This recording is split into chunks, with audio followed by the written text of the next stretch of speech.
Está no ar Gestão Pública em Debate, um programa do Curso Superior Tecnológico de Gestão Pública da FATEC Internacional, uma instituição do Grupo Educacional Uninter, em convênio com o Instituto Wilson Pickler. Este programa ele complementa a formação dos nossos alunos de gestão pública nas modalidades presencial e à distância. E ele também é transmitido pela CWB TV, TV Comunitária de Curitiba, canal 5 da NET e 72 da TVA.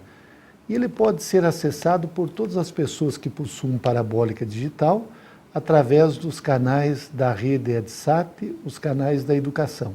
Hoje nós vamos debater a televisão e o poder público. E para isso nós convidamos o jornalista Marcos Batista, um dos pioneiros da televisão aqui em Curitiba e no estado do Paraná.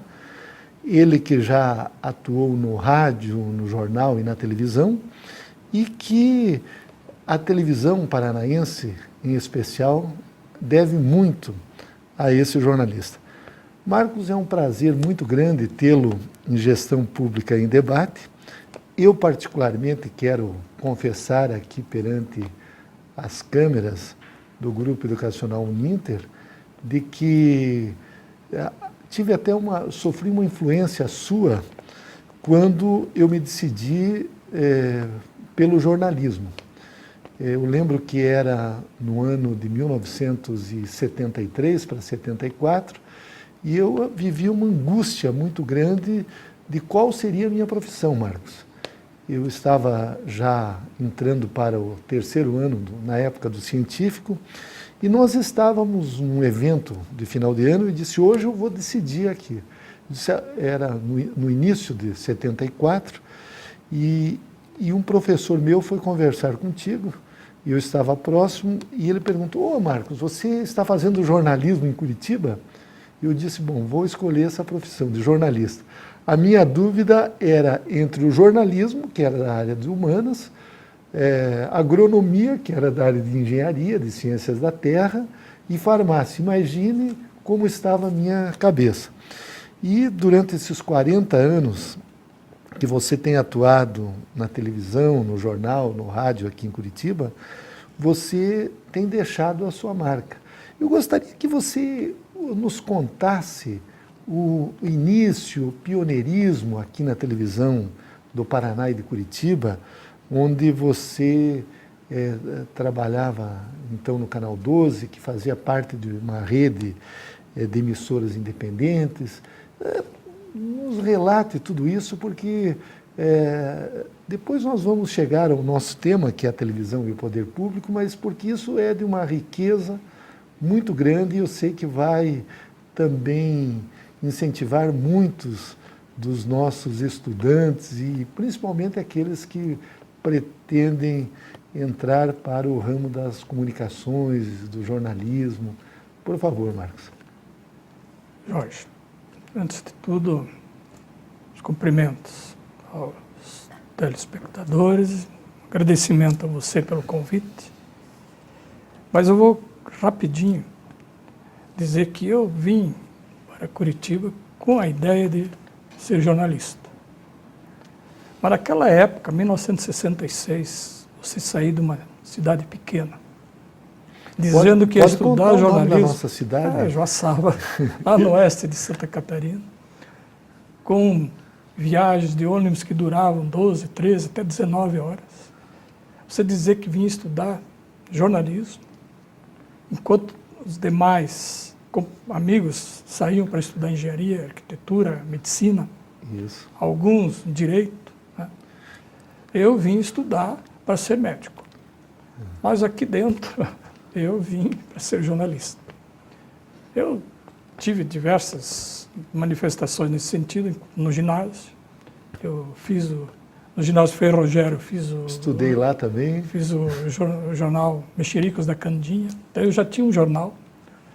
E no último ano de vestibular, após fazer todo um preparativo para fazer ciências biológicas, eu fiz a minha inscrição na Católica e passei curso de jornalismo. Não foi muito difícil passar. 4 matérias, geografia e história. Geografia, História, Matemática e Português. Português um peso grande, né? Tive a nota, português era 6, eu tirei 8, a redação tive a nota máxima, a nota 6. Tirei 8 em História, que também me atraía muito, e fui mal em Matemática e Geografia, que eu não gostava. Então, eu também tive que dar um golpezinho lá, mas logo consegui explicar aos meus pais e iniciei a carreira. Quando eu fui a Joaçá, em 1973, eu estava iniciando trabalho na TV Paranaense. E já estava na Gazeta do Povo desde 72, registrado, tendo feito um período de estágio em 71, na Gazeta do Povo, na TV Paranaense, fiz na ADM Publicidade do Rafael de Lala e do José Dionísio, que hoje é o dono da Opus Múltipla. Então eu passei também lá ano passado por uma empresa de publicidade. A minha ida para a televisão foi porque eu era um cavalinho para trabalhar. Eu acho que foi o que mais pesou naquele momento. Era um jovem, meio maluquinho, que acompanhava o jornal até a hora de imprimir, até na hora de ser distribuído, e que não tinha outra coisa a fazer a não ser viver o que eu estava começando como profissão, com um detalhe, me afastando aos poucos do curso. Tanto que eu tive diversas turmas no curso de comunicação. Ação social, né? Tempos atrás houve a comemoração de uma das turmas e eu fui convidado, né? Mandei a minha secretária confirmar a presença e tal. Quando eu cheguei no restaurante, eu não vi ninguém da minha turma. De repente eu vi um grupo lá no fundo, era uma outra turma com a qual eu tinha convivido para fazer algumas matérias, porque eu levei quase 9 anos para terminar a faculdade. Então, iniciei em 73, né, na televisão. No tempo era a rede de emissoras independentes. Nós não tínhamos, naquela época, equipes de reportagem, só tínhamos redatores. Eu era um redator do tempo do Cimo Notícia. Era um jornalzinho que tinha 3 ou 4 edições, dependendo do que acontecesse. Por dia? Por dia, à noite, às 7, às 8, às 9, às vezes umas 10, ou às vezes uma reprise de uma mais tarde. Nós não tínhamos ilustração nenhuma e recebíamos como notícia, na época, o Luiz Geraldo Maza era o chefe de jornalismo, na época, diretor. Nós pegamos radiofotos e telefotos na Gazeta do Povo, transformávamos em slides, e essa era a ilustração. Então, dificilmente mas muita dificuldade, você usava um filme. Videotape já tinha naquela época? Tinha os grandes, aquelas, né, os quadruplex, tinha um videotape para uma exibição de programação, as novelas, né?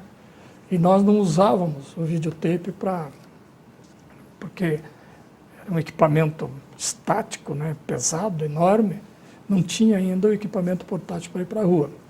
O que existia na época eram câmeras mudas, ou com fio para usar filmes mudos, ou depois de um certo tempo lá nós recebemos uma CP, que era uma câmera que gravava áudio em filmes, preto e branco ou colorido. Essas câmeras mudas eram câmeras em que só se gravava a imagem, depois Só a imagem. teria um locutor. Depois você tinha que fazer uma edição, né? E nós editávamos meio no chute, porque não tínhamos moviola. Então você, por exemplo, o filme sonoro, o nosso auxiliar de redação, ele projetava, a gente assistia, escolhia trechos e ele cortava, mas ele cortava contando 24 quadros. Depois do sujeito parar de falar, ele contava 24 quadros e quebrava o filme, ele não era montagem, ele quebrava na mão mesmo e montavam as matérias. Então, era telecine, né? Era slide e, assim, com muita raridade, filmes sonoros. Naquela época, praticamente a televisão aqui em Curitiba não tinha equipes de rua. Hoje nós vemos os canais de televisão, mesmo os locais, hoje que é todo um sistema de redes, mas tem várias equipes que fazem uma cobertura do jornalismo. Era mais na improvisação, mais no, como você disse, as agências de notícias, as notícias do jornal que eram lidas durante o noticiário? Era mais ou menos assim. Nós recebíamos, o nosso boy saía da televisão por 5 da tarde, ia à Gazeta do Povo pegar cópias das cópia do noticiário que chegava, UPI, United Press, Reuters, sei lá, um monte de agências que a Gazeta recebia. Isso foi na época do Telex, então? Tinha Telex na redação, né? Também para receber para passar. E ele trazia de lá os slides, né? Aliás, trazia as fotos e trazia para ser transformado em slide no nosso laboratório. E trazia as cópias das notícias. Então, tinha dias que nós dávamos muito mais notícia nacional e internacional do que local. Em função disso. Era muito difícil você receber. Ou então, pegava boas... usava os Gillette Press, né, para você poder tirar alguns assuntos de jornal. E não, na verdade, não tínhamos muita atração por uma reportagem, porque nós não tínhamos os equipamentos. Depois veio o equipamento sonoro e nós passamos a trabalhar produções que poderiam ir para o Rio. Nessa época de 73 e 74... Já começou o Jornal Nacional, mas... Já tinha, né? Mas havia uma... Eu lembro que em 75, em 73 e 74, houve um boom da prata, da cotação da prata no mercado internacional. E o nitrato de prata entra na composição do filme. Então, nós tínhamos uma restrição enorme para usar o filme por causa do preço que ele tinha, porque o filme era importado, né? E o filme sonoro era mais caro. E nós tínhamos um japonês, Miguel Tanamate, primeiro repórter nacional. Eu lembro dele. Que era muito complicado você fazer o japonês se adaptar àquela orientação da economia de filme. Como é que ele ia fazer as passagens? Ele às vezes gravava 20 minutos de filme para você aproveitar uma passagem. Ele era muito metódico, muito criterioso, né? Muito certinho, mas fazia a gente ter que explicar depois na direção da empresa porque gastava-se tanto filme. Marcos, você trabalhou em todas as etapas do jornalismo. Quando nós chegamos aqui nos estúdios, encontramos colegas teus que trabalharam no rádio. Você trabalhou no jornal, como você explicou, trabalhou em assessoria de imprensa, mas o teu forte sempre foi a televisão. O que você aprendeu nessas etapas do jornalismo e o convívio com as autoridades, com o poder público? Eu gostaria que você nos fizesse um relato a esse respeito. Quando eu comecei a trabalhar na Gazeta do Povo, nós não tínhamos pauta. Havia Talvez seja bom explicar para os nossos assinantes e alunos o que é uma pauta de jornalismo. A pauta é o que a gente chama, para ser bem simples, é o tema da reportagem. Então, o assunto que você vai buscar informações para transformar numa matéria de jornal. Então, a pauta deveria apresentar pessoas que iriam ser consultadas, locais, endereços que você teria que ir, orientação de fotografia e orientação de uma série de coisas, no caso do jornal. Mas não havia pauta. Pauta com detalhes, com explicações, com uma orientação clara para como aquela matéria poderia ser. eu recebia, por exemplo, a minha pauta era passar na SUNAB, passar A SUNAB era a Superintendência de Abastecimento, Nacional de Abastecimento. que sempre podia ter alguma notícia lá. Não, sempre tinha. E na medida em que eu passei a me relacionar com Pedro Toca Fundo, que na época era Arnaldo Cruz, Arnaldo que foi Cruz, assessor de imprensa. era assessor de imprensa dele, mas com o Pedro Toca Fundo, que foi o cara que abriu a SUNAB, com quem a gente estabeleceu uma relação de fonte e jornalista muito interessante, com o tempo a gente sabia as coisas que iam acontecer. Ou quando saiu o aumento do óleo de soja, da farinha, os aumentos dos remédios, aumento do pão, todas essas coisas que na ditadura eram tabeladas naquela época do Delfim. O que eu comecei a fazer? Eu comecei a guardar todas as tabelas que saíam e toda vez que se especulava um aumento, ia lá no Toca Fundo, doutor Pedro, não estou anunciando um aumento de 20% para os remédios. O que o senhor tem aí? Marco, não tenho nada. Não tenho nada. Quem está falando isso aí está especulando. Aí ele levantava, né? Marcos, eu preciso resolver um negócio ali no departamento jurídico. Lá em cima da minha mesa tem um jornal lá que fala do esporte, lá tem um assunto bom para você dar uma olhada. Eu chegava lá, estava a tabela. A nova tabela. A nova tabela estava ali. O que a gente combinava daí? Eu anotava, né? A gente combinava dar uns preços um pouquinho diferentes, centavos, aproximado. Um real a mais, um cruzeiro a mais, um cruzeiro a menos. Então, esse foi o primeiro grande contato, né, que eu tive com alguém da área pública, que percebeu a importância da mídia e da confiança que ele adquiria, e fomos estabelecendo assim, uma relação nesse sentido.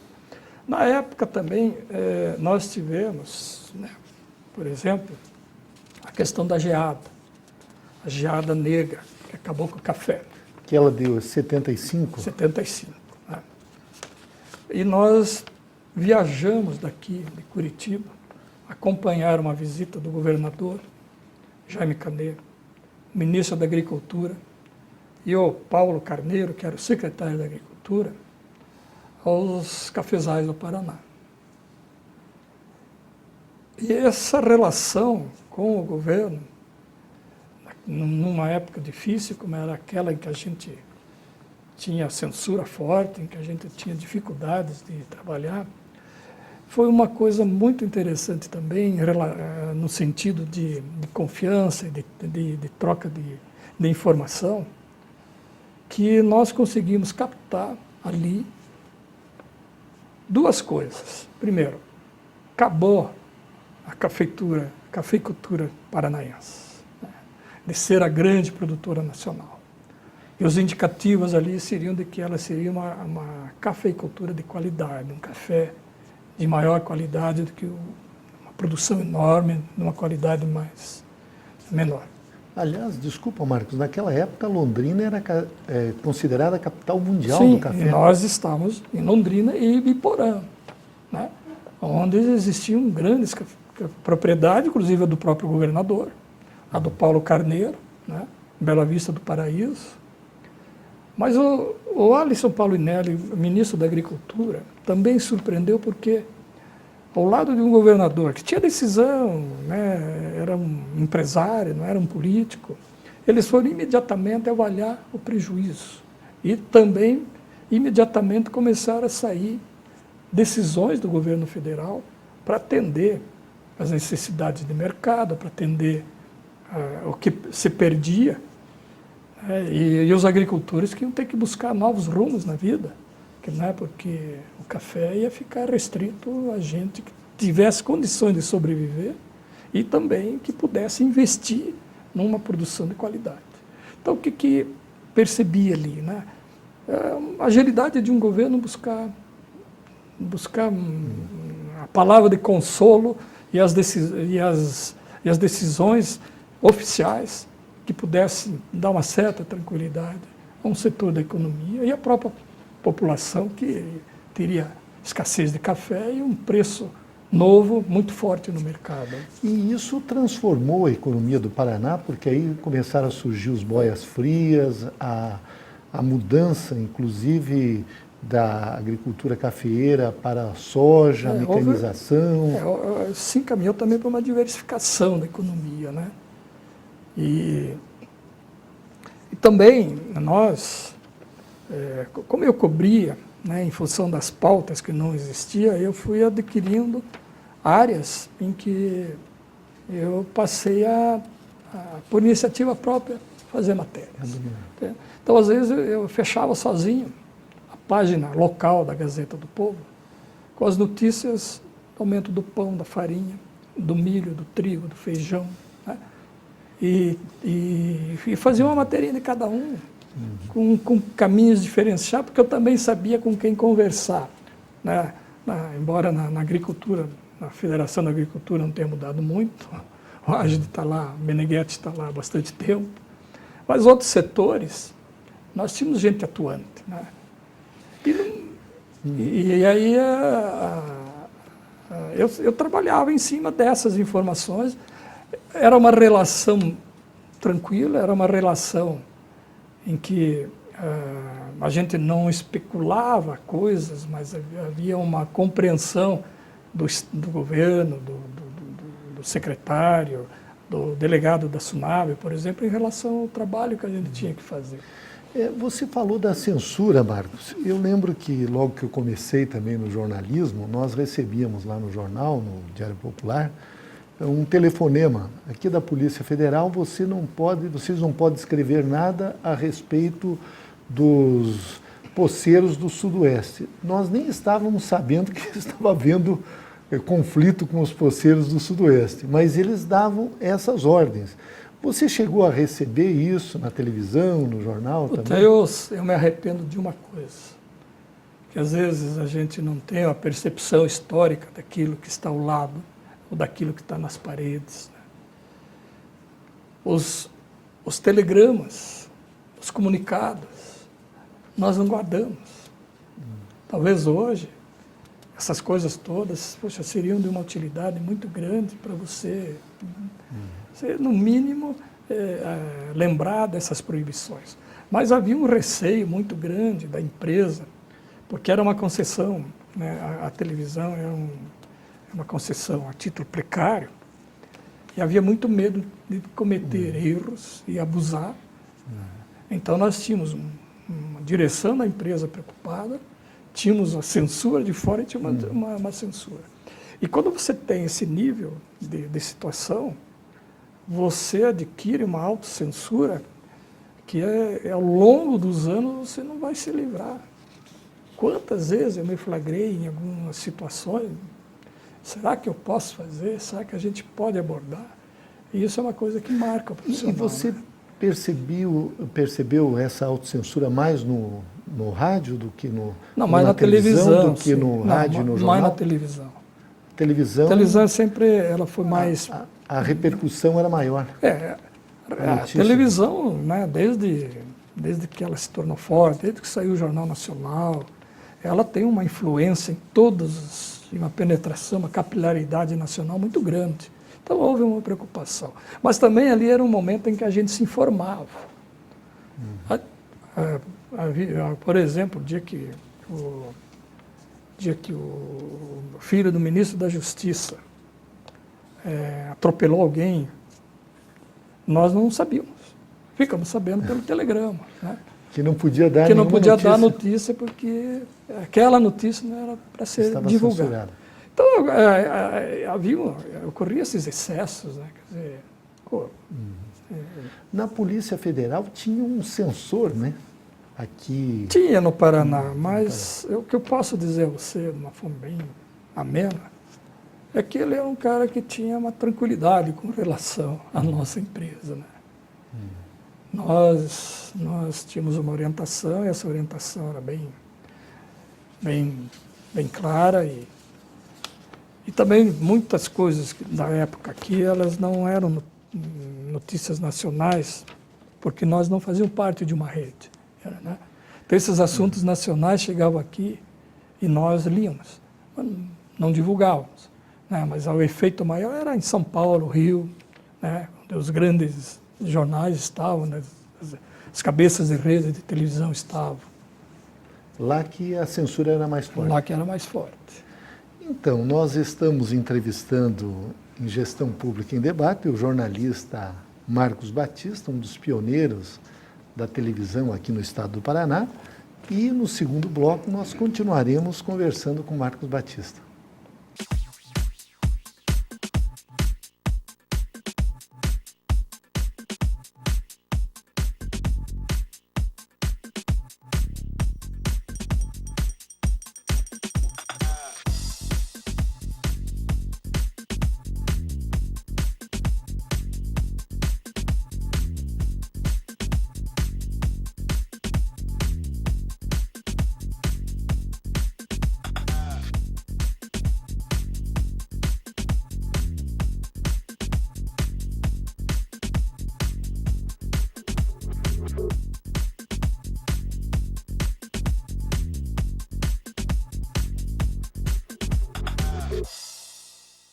Educar é fazer sonhar, é acreditar no valor das pessoas, ampliando seus horizontes. Educar é realizar. Com a missão de criar oportunidades que transformam a vida de quem precisa, o Instituto Wilson Pickler de Responsabilidade Social faz a diferença para muitas pessoas. Oferece cursos de graduação e pós-graduação à distância, em parceria com o Grupo Uninter e cursos livres de capacitação. Além disso, possui projetos de geração de renda para comunidades carentes. Instituto Wilson Pickler de Responsabilidade Social, acreditando no valor das pessoas através da educação.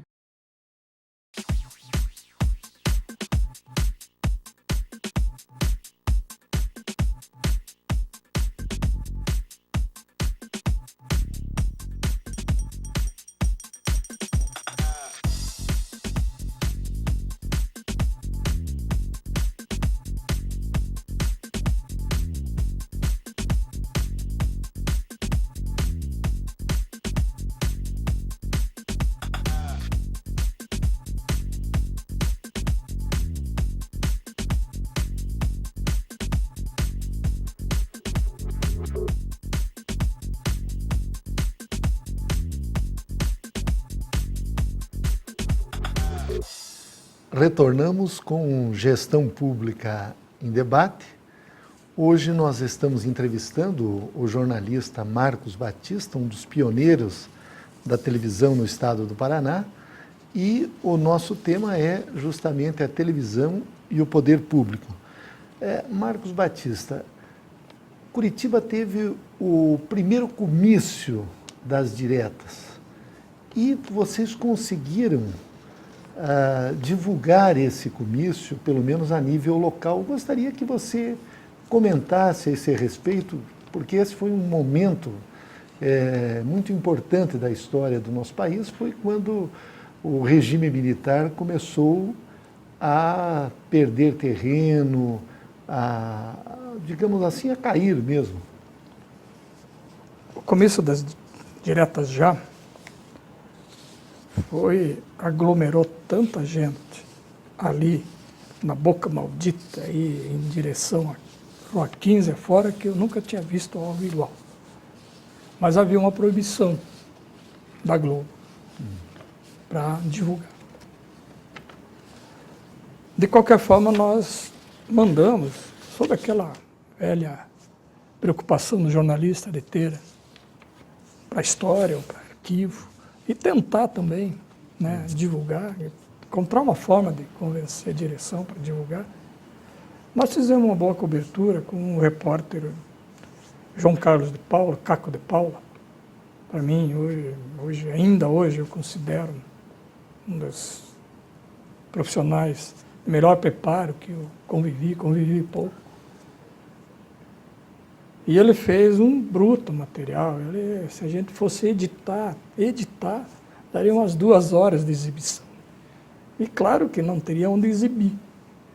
Até porque nós não tínhamos tido nenhuma autorização para divulgar. Nem a nível local? Nem a nível local. Não era para divulgar em lugar nenhum. E o doutor Francisco depois que eu expliquei o que tinha, como estava, ele autorizou a divulgação. Dr. Francisco Cunha Pereira, filho, que era o diretor, né? Ele autorizou que a gente desse uma nota coberta. O que é a nota coberta? A nota coberta, você escreve um texto e joga imagens em cima. Demos uma nota de 40 minutos. 40 minutos? Desculpa, 40 segundos.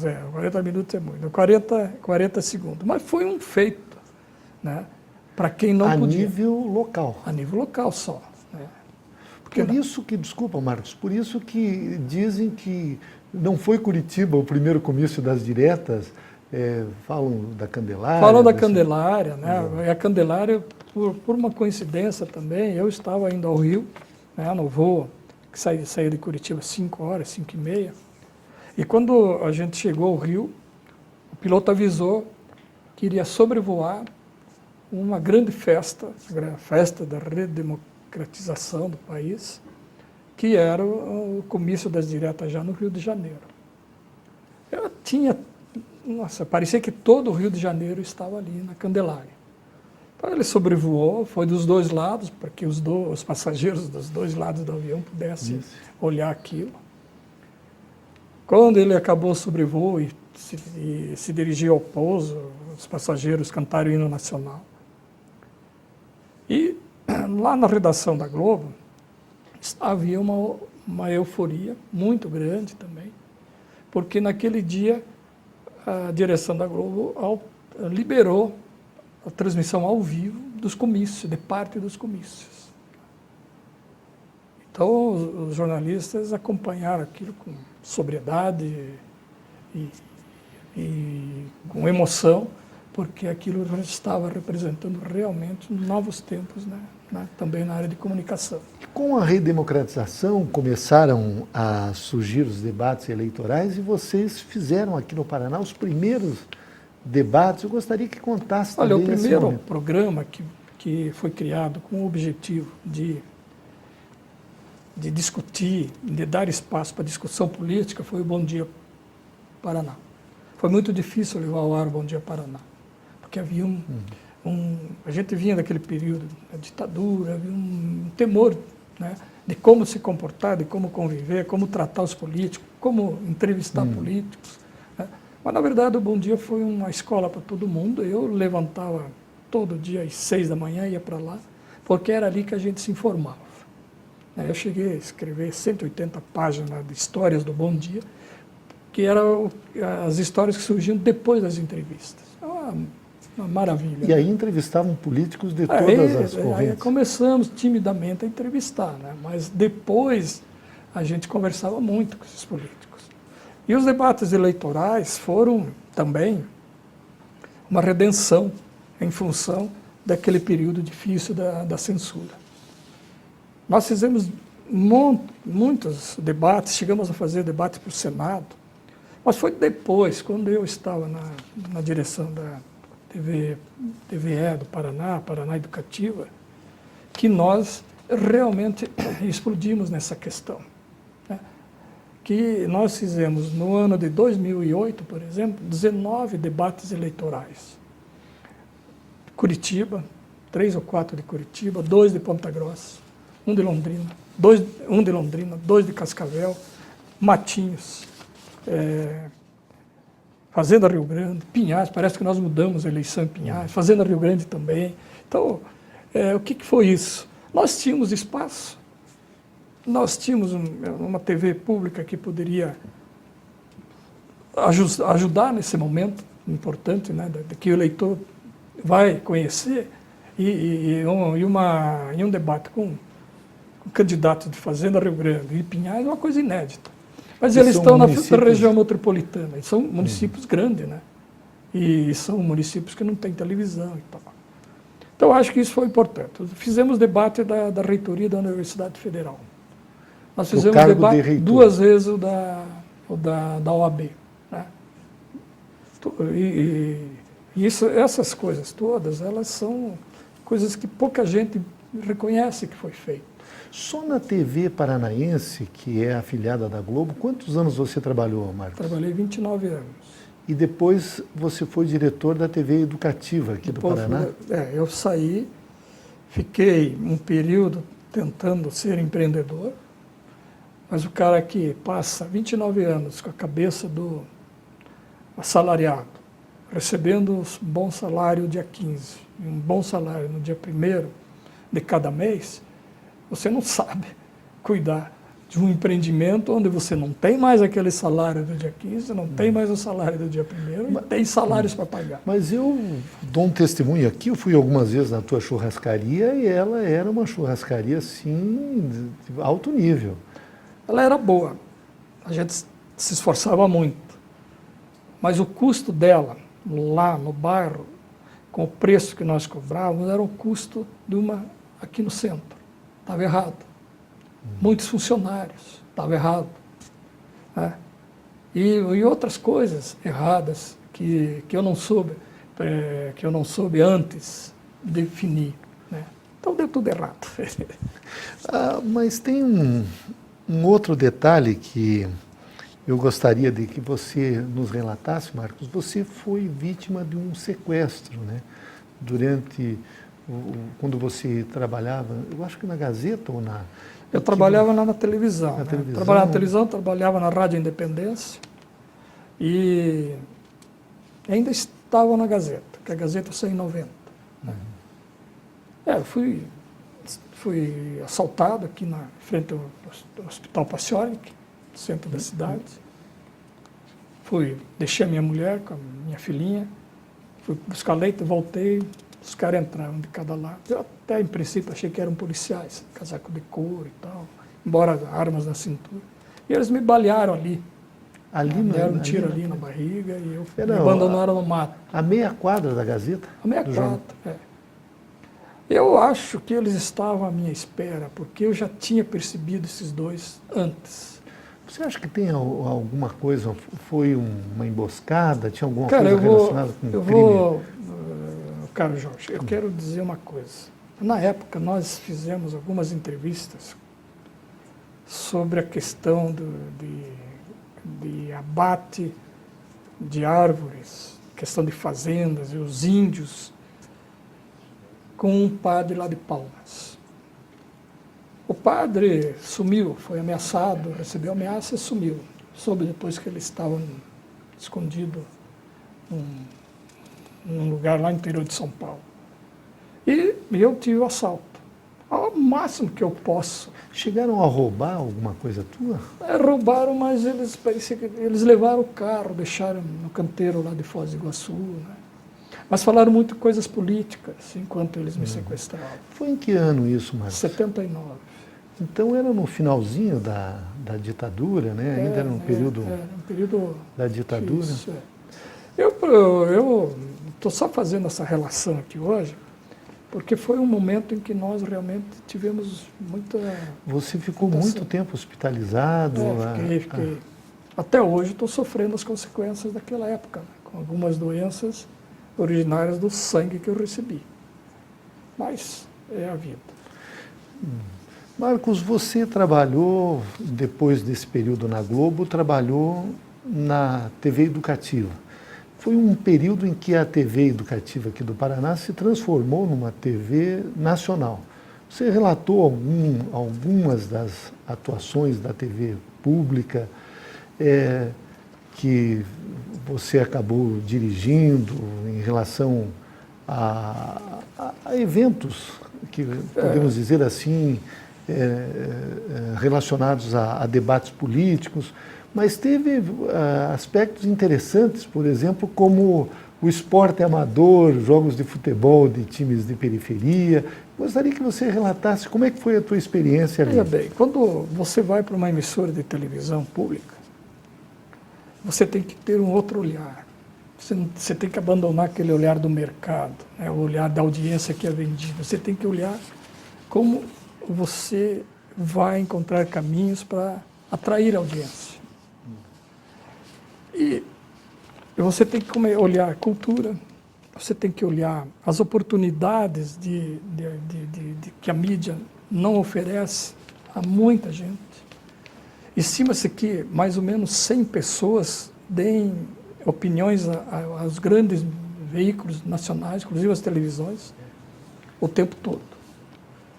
Então, via de regra, são os mesmos que são entrevistados, os mesmos que são consultados, os mesmos que abordam as mesmas ideias, as mesmas coisas. E nós tentamos diversificar, até por uma questão também de governo, era um governo com uma ideologia, né? Era um partido, PMDB, né? Não, o PSDB tem uma ideologia, tem a que aplica de outra forma e tal. Então eu busquei algumas alternativas em que, por exemplo, num sábado, eu trouxe para o Jornal do Meio-Dia uma senhora lá da Vila Zumbi dos Palmares que cuidava do centro para navegar, que era uma área, um centro de equipamentos de informática à disposição da comunidade.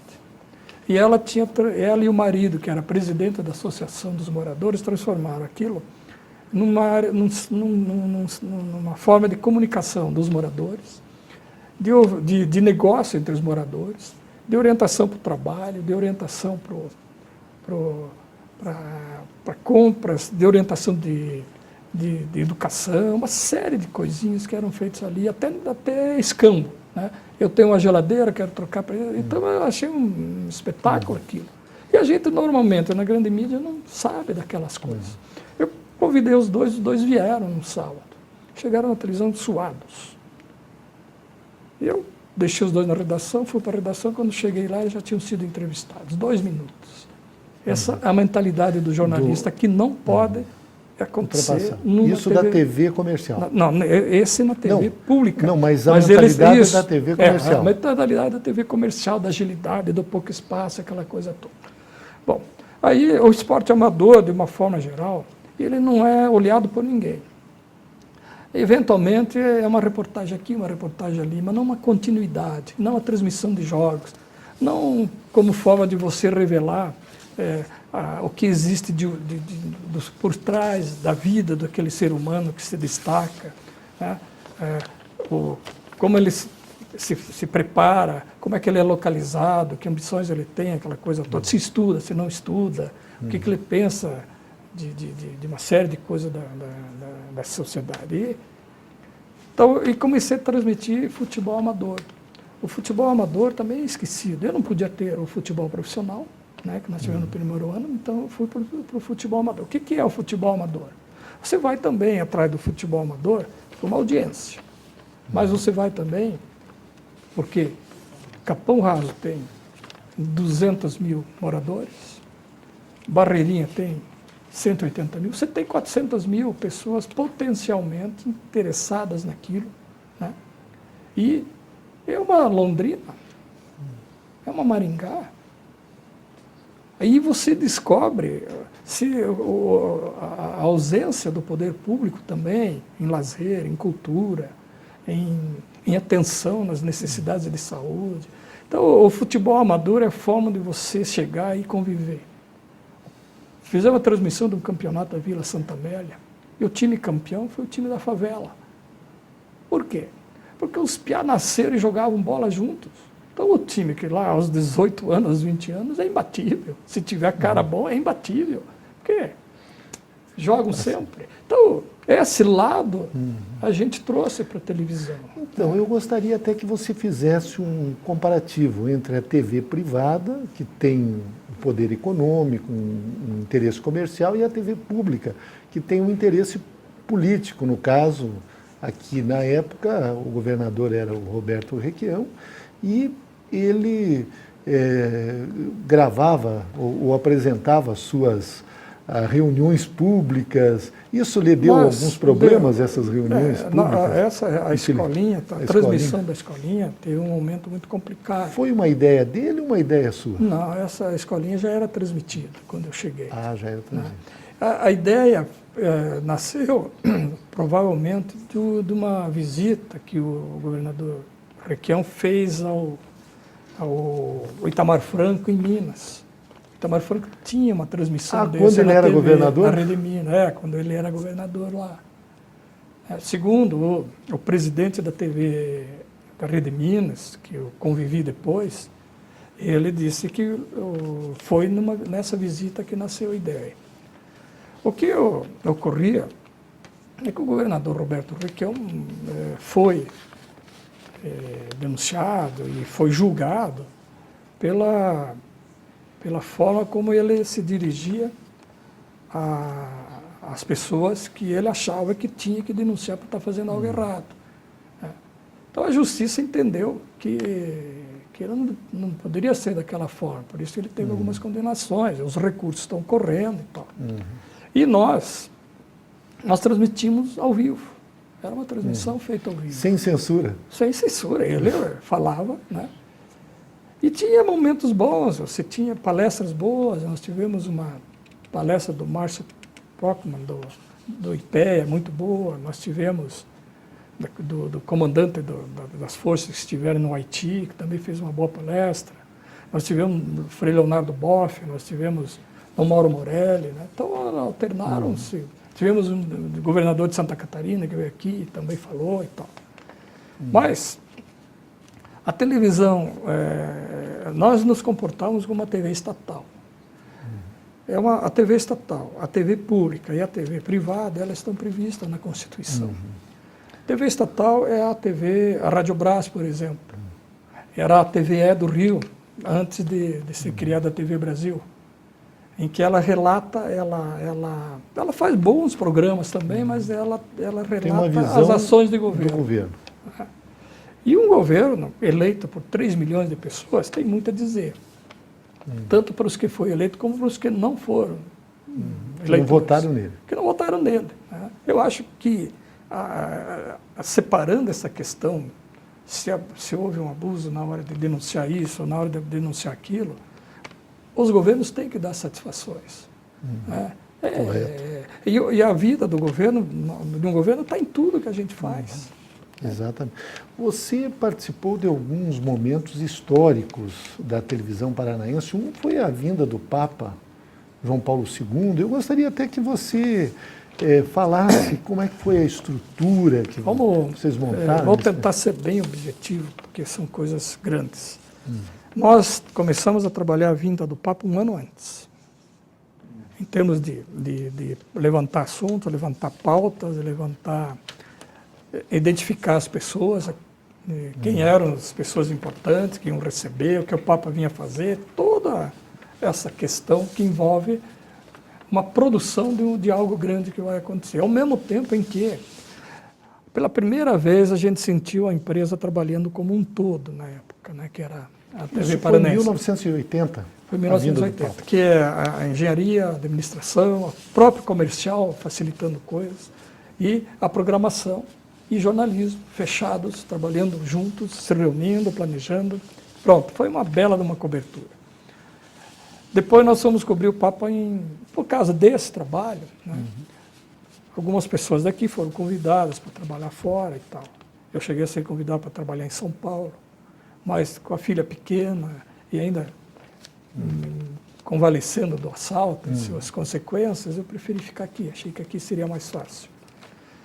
Depois nós fomos a Assunção. Fomos 4 meses antes em Assunção, descobrir onde o papai iria, o que ele ia fazer, com quem ele ia conversar, que discurso era aqui, e fizemos uma organização que chegou ao ponto de montar uma estrutura de recepção de imagens, material em Cidade de Leste, que hoje é Cidade de Leste, e uma outra estrutura de edição e geração na TV Cerro Corá de Assunção.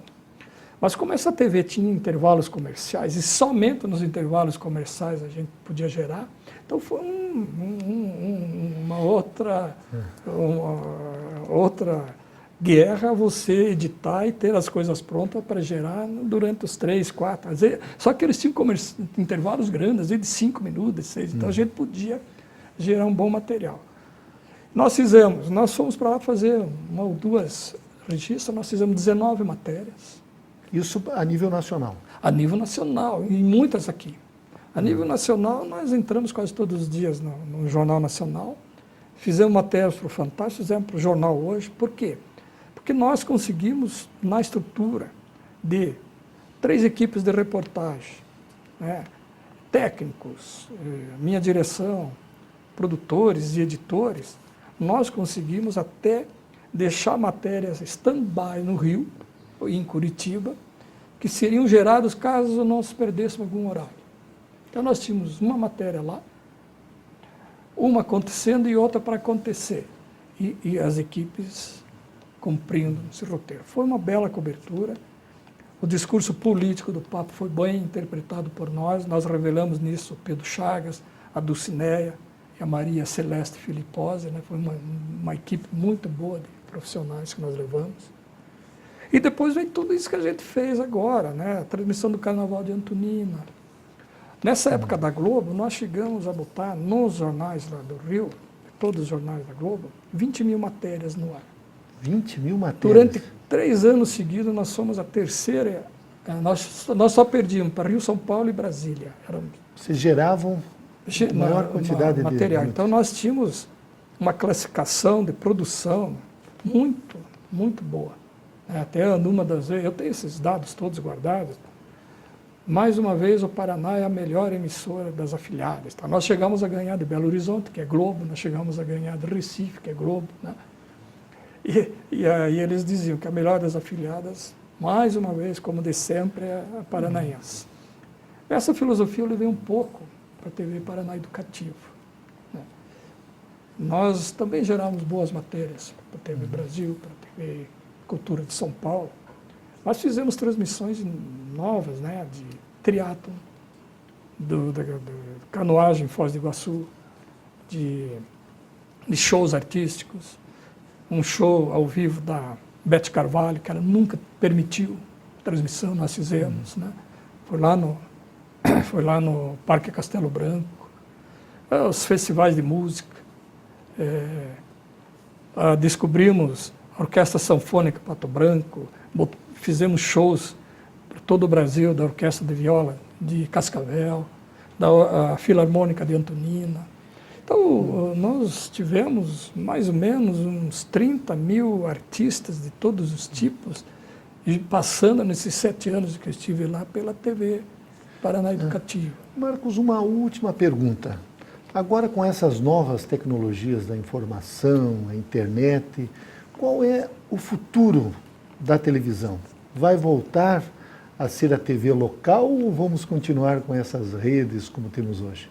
As redes, elas impõem um comportamento que não serve para quem tem emissora na cidade.